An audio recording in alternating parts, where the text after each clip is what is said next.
नमस्कार, मी प्रीती. आवाज इंडिया मराठीमध्ये आपल्या सर्वांचं स्वागत आहे. तर नजर टाकूया आजच्या टॉप 20 न्यूजवर. एकनाथ शिंदे यांच्या गटाशी अद्याप एकमत न झाल्यामुळे महापौर पदाची निवडणूक लांबणीवर पडण्याची शक्यता आहे. भाजप आणि शिंदे सेनेच्या नगरसेवकांची गट नोंदणी अद्याप पूर्ण झाली नाही. त्यामुळे प्रशासनाने महापौर निवडणुकीचा कार्यक्रम 31 जानेवारीला पुढे ढकललाय. सरकार आणि पक्षांमधील अंतर्गत चर्चा आणि वाद मिटल्याशिवाय गट नोंदणी पूर्ण होणं कठीण असल्यामुळे महापौर निवडणूक फेब्रुवारीत होण्याची शक्यता आहे. मुंबई महानगरपालिकेच्या निवडणुकीत ठाकरे गटाची गट नोंदणी करताना माजी महापौर किशोरी पेडणेकर यांना गटनेतेपद बहाल करण्यात आलं. मात्र यावरून पक्षात नाराजीचा सूर दिसून येतोय. ठाकरे गटातील काही नाराज शिवसैनिकांनी आरोप केला आहे की पक्षातील महत्त्वाची पदं फक्त वरळी विधानसभा मतदारसंघातील नेत्यांनाच का दिली जातात. त्यामुळे पक्षांतर्गत जोरदार कुजबूज सुरू आहे. महापालिका निवडणुकांमध्ये राज्यातील विविध राजकीय आघाड्यांचे बदल दिसून आले असताना शिवसेना ठाकरे गटाचे खासदार संजय राऊत यांनी एक मोठा राजकीय दावा केलाय. शरद पवार आणि अजित पवार दोघेही भविष्यात महाविकास आघाडीत सामील होऊ शकतात असं राऊत यांनी म्हटलंय. मुंबई महानगरपालिकेच्या निवडणुकीचा निकाल जाहीर झाल्यानंतर विविध पक्षांचे संख्याबळ स्पष्ट झाले असून स्थायी समितीवर सत्ताधारी आणि विरोधकांचे संख्याबळ समसमान असल्याने चर्चांना उधाण आलंय. सत्ताधारी गटात भारतीय जनता पार्टी आणि शिवसेना शिंदे गटाचे 13 सदस्य आहेत, तर विरोधकांमध्ये शिवसेना ठाकरे गट, काँग्रेस, मनसे आणि MIM यांच्या 13 सदस्यांची संख्या आहे. यामुळे आगामी काळात स्थायी समितीत महत्त्वपूर्ण निर्णयावर विरोधकांची भूमिका निर्णायक ठरू शकते. शुक्रवारी बाळासाहेब ठाकरे यांच्या जयंतीनिमित्त आयोजित कार्यक्रमात शिवसेना ठाकरे गटाचे प्रमुख उद्धव ठाकरे यांनी भाजप आणि उपमुख्यमंत्री एकनाथ शिंदे यांच्यावर अप्रत्यक्षपणे टीका केली आहे. उद्धव ठाकरे म्हणाले, बाळासाहेबांनी मराठी माणसांना जगायचं कसं हे शिकवलं. जर हे विसरले तर पुन्हा गुलामगिरीत जाऊ शकतो. त्यांनी सर्वांना 2 व्यापाऱ्यांचे गुलाम होऊन आयुष्य जगणार नाही अशी शपथ घेण्याचं आवाहन केलं आहे. बाळासाहेब ठाकरे यांच्या जन्मशताब्दी कार्यक्रमात मनसे अध्यक्ष राज ठाकरे भावूक झाले. ते म्हणाले, बाळासाहेब काका म्हणून की शिवसेना प्रमुख हिंदू हृदय सम्राट म्हणून मांडावेत हा प्रश्न नेहमीच माझ्या समोर होता. सध्याच्या राजकीय परिस्थितीवर टीका करत राज ठाकरेंनी सांगितलं की बाळासाहेब असते तर ही स्थिती त्यांच्या सहशिंतेसाठी कठीण ठरली असती. असं म्हणत पक्ष सोडण्याची वेदना घर सोडण्यासाठी होती अशी भावना त्यांनी व्यक्त केली आहे. उपमुख्यमंत्री एकनाथ शिंदे यांनी आपल्या अधिकृत ट्विटर हँडलवरून एक ट्विट केलंय, ज्यात ते सर्वोच्च न्यायालयाचे सरन्यायाधीश न्यायमूर्ती सूर्यकांत यांचं मुंबईत स्वागत करत असल्याची माहिती देतात. त्यानुसार न्यायमूर्ती सूर्यकांत मुंबईतील एक विशेष कार्यक्रमासाठी आले आहेत. मुंबई विमानतळावर त्यांचे पुष्पगुच्छ देऊन स्वागत करण्यात आलं. उपमुख्यमंत्री एकनाथ शिंदे यांनी या शुभ प्रसंगावर ट्विट करत आपल्या सोशल मीडिया हँडलवर ही माहिती शेअर केली आहे.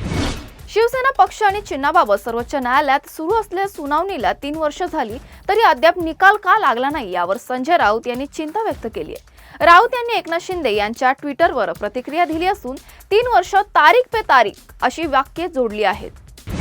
नाशिक महापालिकेतील महापौर पदाच्या निवडीसाठी राजकीय हालचालींना वेग येण्याची शक्यता आहे.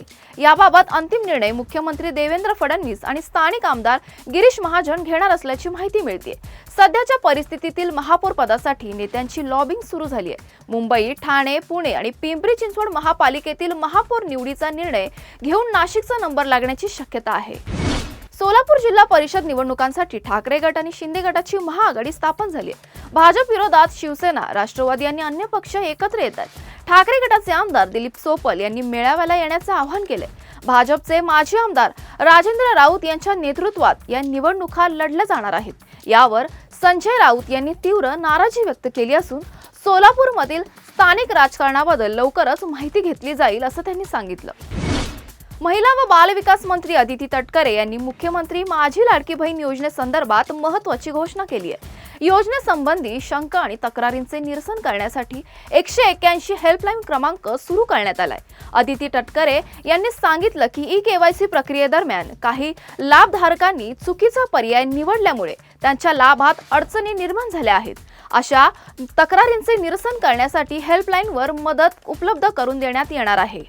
हार्बर मार्गावर पुन्हा एकदा एसी लोकल धावणार आहेत. प्रजासत्ताक दिनापासून म्हणजेच 26 जानेवारीपासून छत्रपती शिवाजी महाराज टर्मिनस ते पनवेल दरम्यान 14 एसी लोकल सेवा सुरू होणार असल्याची घोषणा मध्य रेल्वेने केली आहे. या एसी लोकल सेवा सध्या सुरू असलेल्या नॉन एसी लोकलच्या जागी चालवण्यात येणार आहेत.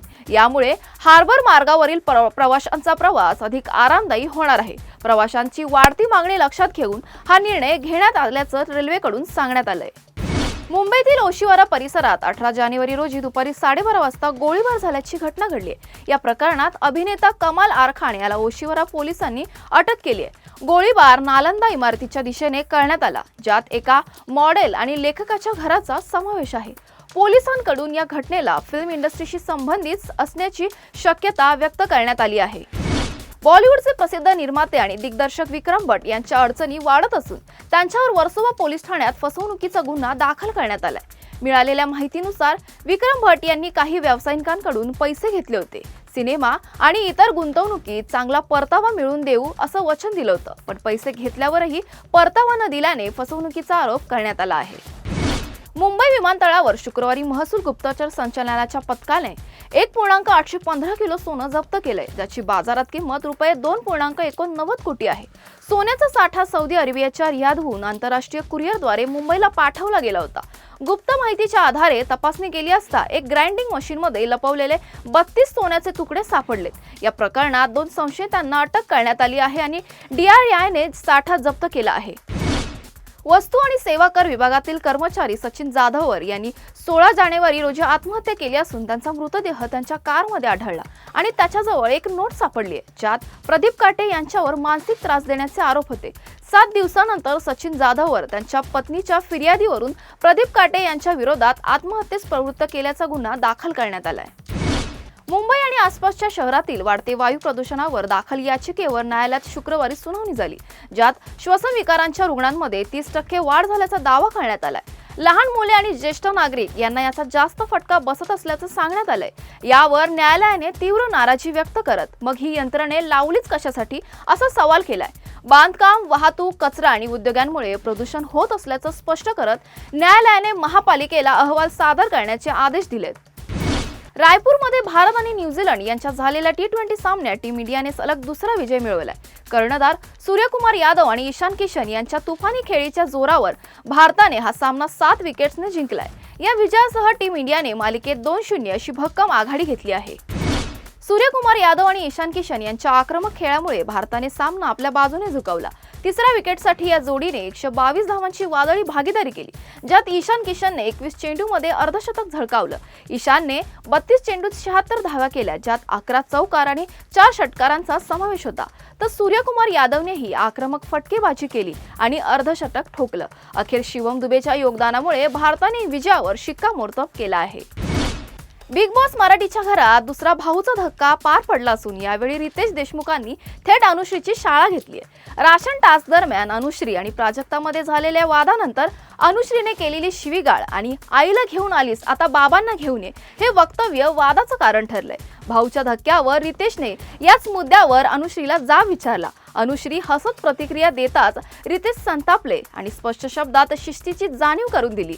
हे बिग बॉसचं घर आहे, इथे मस्ती नाही शिस्त पाहिजे असं ठणकावून सांगत त्यांनी अनुश्रीचा समाचार घेतला आहे.